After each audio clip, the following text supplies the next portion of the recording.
Hey everyone, welcome back to the Red Sofa here at Finished Vehicle Logistics North America. I'm pleased to be joined by Rory Hepner, who's responsible for vehicle logistics at Mercedes-Benz USA.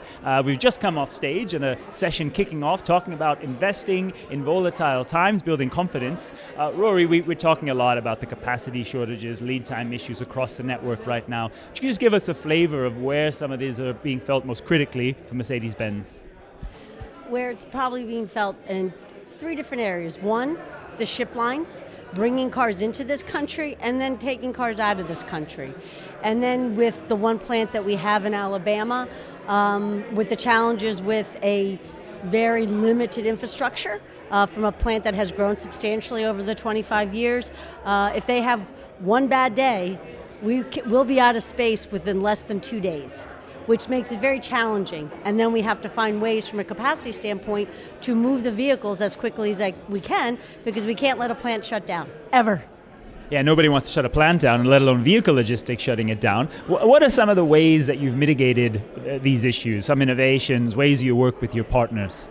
I tell you, key is communication, transparency, and I know this might sound sort of odd, but respect and understanding when a partner can't come through. If you make them feel comfortable enough to share with you the challenges that they're having, they share it much earlier than after you're all in the middle of it. And then we're able to work together to come up with solutions. For instance, just recently we've had some serious challenges with a model year changeover in Alabama, where we hold vehicles and then we release a lot of vehicles.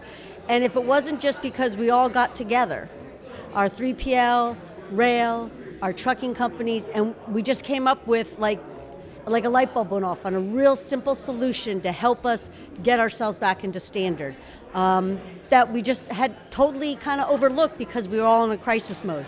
So when you do that, I really firmly believe that you start to communicate and you get good information that'll allow you then to come up with how to get out of the crisis, and then how to reestablish your standard operation. And maybe now you're going to change it a little bit because you figured something out differently from a crisis. Well, so some great examples there, and we talked about this earlier. You don't have the volume of a Stellantis or General Motors. You use the word boutique. I think it's a good word. Boutique manufacturer, yeah. How does that influence how you work with providers in terms of these times of short capacity? My management style, my team's management style simply is we're in this together. We are partners. You are not our vendor. We are partners. Partners find ways to work together. We're transparent. We communicate. And we provide a lot of data that we never did over the past years that we provide now, because that gives our partners the opportunity to try to plan better. And in turn, they're giving us more information. So I think those are the key things for us to be able to compete effectively. And you know what? Our partners have never demonstrated to us that they don't find our work to be just as valuable as, say, somebody like Stellantis, who is not a boutique operator. Boutique is beautiful, small is beautiful, and those are some great examples of working with carriers. When we look to the plant now, you're building I think a second electric vehicle. There's more EVs being imported. Can you give us some examples of key things you've been working with the network, infrastructure, providers to prepare for this growth in EV volume? Sure. I think the basic things that you focused on, first of all, is the load factor. How do we load these vehicles? Because they are impacting the load factor. The clearance is a lot different than most of our ICE vehicles. And we want to make sure that the carriers are able to maximize what they can get on one of their trucks. And that's a challenge. We focus very much on the infrastructure at the ports and in our own facilities from a charging capability. And then what we should be always focusing on, and it really is kind of like a secondary, but now it's come forefront, is the safety. We need to be able to load, manage these vehicles for our dealers, for our partners in transporting them in a safe manner. So we're really right now into education of how you're able to handle such vehicles going forward into the future.